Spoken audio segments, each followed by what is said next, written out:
MP की खास बात है शाह साहब कि इस गली की दूसरी जानिब कोई रास्ता नहीं, तो एक बार जो एमपी में आ गया अब उसको दोबारा कहीं वापस जाने का मौका नहीं मिलता, मैं जाने नहीं देता। आपको जानकर खुशी होगी कि मेरे जितने फाउंडर मेंबर्स उस वक्त मौजूद थे वो आज भी उसी शिद्दत और उसी मेहनत के साथ मौजूद है 17 सालों तक माशाल्लाह। एमपी की कामयाबी के पीछे एक बहुत बड़ा जो है रीजन है माशाल्लाह।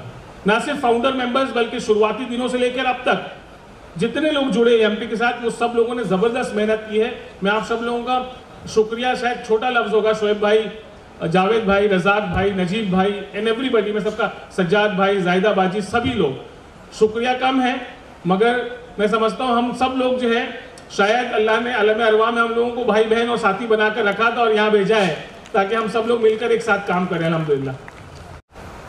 साथियों, एक बहुत एक्साइटिंग मोमेंट है being named as one of the most being named in like 100 most influential Muslim of India. ये कामयाबी हासिल करना मैं समझता हूँ उसके लिए सख्त मेहनत करनी पड़ती है और कामयाबी हासिल करने के बाद मैं समझता हूँ कि अगर आपको ज़्यादा अहम चीज़ है कि आप उस कामयाबी पे कायम रहें, आप उस कामयाबी पर कायम रहने के लिए मैं समझता हूँ उससे ज़्यादा मेहनत करने की ज़रूरत पड़ती है। और मैं आप सब लोगों को इस बात का आज इस प्लेटफॉर्म से वादा करता हूँ कि ये तो एक छोटा सा पड़ाव है, मैं इस तरह की मेहनत जो कुछ हम कर रहे थे बल्कि उससे बहुत ज़्यादा हमेशा करता रहूँगा, अपनी ज़िंदगी के आखिरी सांस तक करता रहूँगा इंशाअल्लाह। और जब भी इस तरह की कोई लिस्ट बनेगी, जब तक मैं जिंदा हूँ इंशाअल्लाह उस लिस्ट में मेरा नाम आता रहेगा इंशाअल्लाह। साथियों, एक बहुत एक्साइटिंग मोमेंट है being named as one of the most being named in like 100 most influential Muslim of India. ये कामयाबी हासिल करना मैं समझता हूँ उसके लिए सख्त मेहनत करनी पड़ती है और कामयाबी हासिल करने के बाद मैं समझता हूँ कि अगर आपको ज़्यादा अहम चीज़ है कि आप उस कामयाबी पे कायम रहें, आप उस कामयाबी पर कायम रहने के लिए मैं समझता हूँ उससे ज़्यादा मेहनत करने की ज़रूरत पड़ती है। और मैं आप सब लोगों को इस बात का आज इस प्लेटफॉर्म से वादा करता हूँ कि ये तो एक छोटा सा पड़ाव है, मैं इस तरह की मेहनत जो कुछ हम कर रहे थे बल्कि उससे बहुत ज़्यादा हमेशा करता रहूँगा, अपनी ज़िंदगी के आखिरी सांस तक करता रहूँगा इंशाअल्लाह। और जब भी इस तरह की कोई लिस्ट बनेगी, जब तक मैं जिंदा हूँ इंशाअल्लाह उस लिस्ट में मेरा नाम आता रहेगा इंशाअल्लाह। तो इसकी स्टेटमेंट के लिए आने वाले दिनों में एजुकेशन को लेकर के जो एमपी है वो क्या करने वाली है, शॉर्ट में बता दीजिएगा। देखिए, हम ये चाहते हैं कि मुल्क के कोने कोने तक पहुँचे और हर बच्चे को मदद, जिसको मदद की ज़रूरत है उसको मदद पहुँचाए। ख़ास तौर पर जो बच्चे ताला तालीम हासिल करना चाहते हैं लेकिन गाइडेंस की कमी की वजह से, फाइनेंस की कमी की वजह से या एजुकेशनल इंस्टीट्यूशन ना होने की वजह से हायर एजुकेशन की तरफ नहीं जा पाते, वो हमारा प्राइम टारगेट है। हम चाहते हैं कि ऐसे तमाम बच्चों को दूर दराज के मकामात से लेकर आया जाए और बड़े बड़े इंस्टीट्यूशन में उनका दाखिला कराया जाए, उनकी फाइनेंशियल मदद की जाए। हमारी कोशिश होगी कि पूरे मुल्क में इसको एक मुहिम की तरह चलाएं इंशाअल्लाह। ये एक बड़ा काम एमपी करने जा रही है और कर रही है।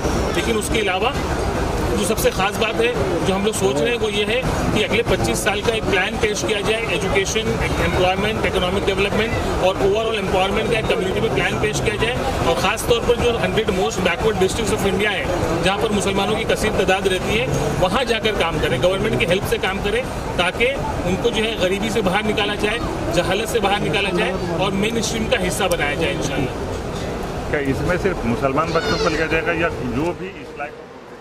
हम लोगों के जितने सारे प्रोजेक्ट्स हैं वो सब के लिए ओपन है। हम हर कम्युनिटी, हर जाति, धर्म, हर वर्ग के लिए काम करते हैं, लेकिन चूंकि मुसलमानों के हालात बहुत ख़राब हैं, ज़्यादा मदद की ज़रूरत है, इसलिए वो हमारा फोकस एरिया होते हैं। लेकिन we are open to everybody without any discrimination. जो बच्चे हैं, मुस्लिम जो बच्चे हैं या फैमिली हैं जो एजुकेशन को पूरी तरह नहीं कर पा रहे हैं, पूरा नहीं कर पा रहे हैं, जो बच्चे हैं उनको शुरू होते ही उसको किसी भी सिलाई की दुकान पर खड़ा कर देते हैं, ऐसे माँ बाप को क्या करना चाहिए? देखिए, जो है ना, गरीबी इसका सबसे बड़ा रीज़न है। प्रॉब्लम ये है कि कम्युनिटी में अराउंड 35% लोग इंतहाई गरीब हैं।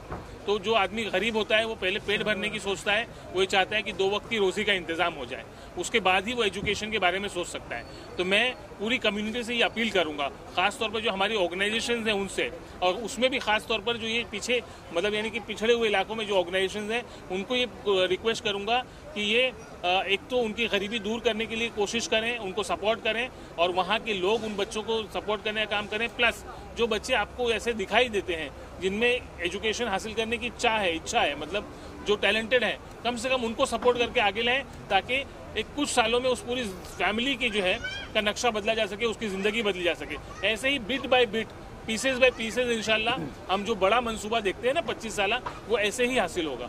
लड़कियाँ खासतौर पर लड़कियाँ बहुत कम पढ़ाई करती है, बस पढ़ाई करो, उनकी क्या कर। देखिए ये एक मिथ है, मतलब कि मुस्लिम लड़कियां कम तालीम हासिल करती हैं, ये ज़माना पुराना हुआ, हवा हो गए। आज अगर आप ग्रेजुएशन लेवल पर मुसलमानों की एजुकेशन का रेशो देखेंगे तो उसमें 56% जो है लड़कियां हैं, 44% लड़के हैं। तो आप स्कूल लेवल पर जाएं, कॉलेज मतलब जूनियर कॉलेज पर जाएं, सीनियर कॉलेज पर जाएं, हर जगह लड़कियां ज़्यादा तालीम हासिल कर रही हैं। और मैं समझता हूँ ये बहुत पॉजिटिव है, बहुत ही पुरुम्मीद है, और आने वाले दिनों के लिए ये बहुत पॉजिटिव सिग्नल है कि जब ये बच्चियां माँ बनेंगी, जब ये बच्चियां नए नस्ल की परवरिश करेंगी, तो ये पढ़ी लिखी होंगी, और इनकी गोद से निकलने वाली नस्ल जो है वो हिंदुस्तान की सेवा करेगी, और इस मुल्क को एक्चुअल में सुपर पावर जो है ना वो नई नस्ल बनाएगी इंशाल्लाह। सिद्दीकी है और मैं आज इस प्रोग्राम में शरीक होने दिल्ली से आया हूँ। आमिर भाई के साथ हमारी वाबस्तगी पिछले काफ़ी सालों से है, बहुत अच्छे इंसान हैं, और माशाल्लाह हिंदुस्तान की 100 नामवर मुस्लिम इन्फ्लुएंशियल शख्सियत में उनका नाम इंक्लूड किया गया है। बहुत ही खुशी का मौका है, और ये रिकग्निशन जो है वो अल्हम्दुलिल्लाह इस साल मिला, लेकिन उनके जो काम हैं वो जो पिछले 17 सालों से जो कम्युनिटी के लिए और मुल्क के लिए कर रहे हैं, वो यकीनी तौर पे ये इस तरह का एजाज़ उनको आज से काफ़ी साल पहले ही मिल जाना चाहिए था। और जैसा आप कह रहे हैं कि उनकी कोई ख़ास बात बताऊं, तो उनकी सबसे अच्छी बात, अच्छे इंसान तो हैं ही, उसके साथ साथ उनका एक रिलेशनशिप को बरकरार रखना, मिल के रहना और लोगों को साथ जोड़ना, जो रिलेशनशिप एक बार बन जाए, जो रिश्ते बन जाएं, उसको ताउम्र निभाना, वो मुझे उनका सबसे सबसे अच्छा पहलू लगता है। और जो एक बार आमिर इदरीसी से जुड़ जाता है, मुझे नहीं लगता वो ज़िंदगी भर तक उनका साथ छोड़ता है, और वो हर शख्स को बराबर की इज़्ज़त देते हैं, रेस्पेक्ट करते हैं, और ये उनकी शख्सियत का बहुत बड़ा पहलू है। और अपनी तंजीम, जिसके वो फाउंडर प्रेसिडेंट हैं, AMP association of Muslim professional के ज़रिए, वो हिंदुस्तान के हर लगभग तमाम शहरों से जो मुस्लिम प्रोफेशनल्स हैं उनको उन्होंने एक साथ जोड़ा आज से 17 साल पहले, और AMP की नींव डाली, जिसके तहत मुल्क में लाखों यूथ, बच्चे, बेरोज़गार स्टूडेंट्स का, यूथ का वो फ़ायदा उन्होंने ये अपनी टीम के ज़रिए पहुंचाया। और AMP जो है वो न सिर्फ हिंदुस्तान में, हिंदुस्तान के बाहर भी AMP के कारकुनान माशाल्लाह बहुत ज़बरदस्त काम ये कर रहे हैं। और मैं पिछले, अगर आपको बताऊं तो पिछले 60-70 सालों में कोई भी मुस्लिम ऐसा प्रोफेशनल एजुकेटेड रेवोल्यूशन लाने वाला नहीं हुआ, जो मुझे तो नहीं याद आता मौलाना आज़ाद के बाद कोई जिसने एक मास मूवमेंट चलाई हो और सब चीज़ें करी हो जो आमिर इदरीसी ने करा। तो इस मौके पे मैं इस वीडियो के ज़रिए अपने प्रेस के साथियों के ज़रिए आमिर इदरीसी भाई को, उनके तमाम दोस्तों को, उनकी फैमिली को और AMP के हर कारकुनान को जो हज़ारों की तादाद में हिंदुस्तान और हिंदुस्तान से बाहर हैं, उनको मुबारकबाद पेश ये करता हूँ। और इस उम्मीद के साथ अपने सभी साथियों से, क्योंकि ये अवार्ड जो है ये और डबल जिम्मेदारी दे देता है कि ये 17 साल का जो सफ़र है इसको और बखूबी और बेहतर तरीके से चलाना है, ताकि कि आमिर इदरीसी की क़यादत में हम लोग समाज और मुल्क में एक नई रेवोल्यूशन, नया कारनामा वो करें जिससे लाखों ये बच्चे मुफीद हों। जज़ाकल्लाह खैर। आज एसोसिएशन ऑफ मुस्लिम प्रोफेशन के जो चीफ है आमिर इदरीसी, उनका फेलिसिटेशन है, बट मोर देन फेलिसिटेशन उनका यहाँ एक एक्नॉलेजमेंट भी होना चाहिए कि जो स्टेज पे ये पहुँचे, जो ये पाथवे लेके, जिसमें एजुकेशन है, मेडिकल है, एनवायरनमेंट है, जॉब फेयर्स है, AMP और उसकी टीम के थ्रू वो कर रहे, बहुत ही कमेंडेबल जॉब है। और हर नीडी के तरफ वो पहुँचते, आज वो उनको ये देखने मिला है कि one of the most influential Muslims का उनको उसका किताब मिला है, और उनकी एक बुक भी शाये हो रही है जिसमें मुस्लिम्स इन्फ्लुएंशियल लोग उसमें रहेंगे। और ये इन्फ्लुएंस से मैं चाहूँगा कि जो इनका प्लेटफॉर्म बना है, ये प्लेटफॉर्म से और ये ताकत से ये आगे भी और काम करे, और जो लोग इनको देख के इंस्पिरेशन लेते ये कंटिन्यू रहे। और मैं मुबारकबादी देता हूँ AMP को, आमिर इदरीसी को और उनकी पूरी टीम को, and I am always with them for this good cause. Thank you sir. मैं आमिर साहब की दावत पे आया था यहाँ, मैं लखनऊ में था, मगर मैंने कहा कि बहुत ज़रूरी है इसमें शामिल होना, और यहाँ आके मेरी आंखें खुल गई बिल्कुल।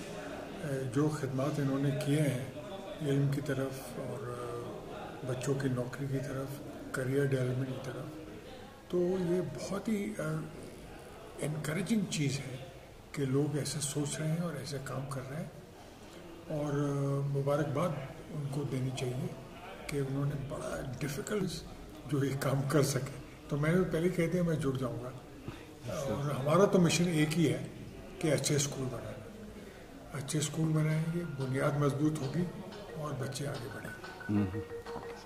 Thank you sir.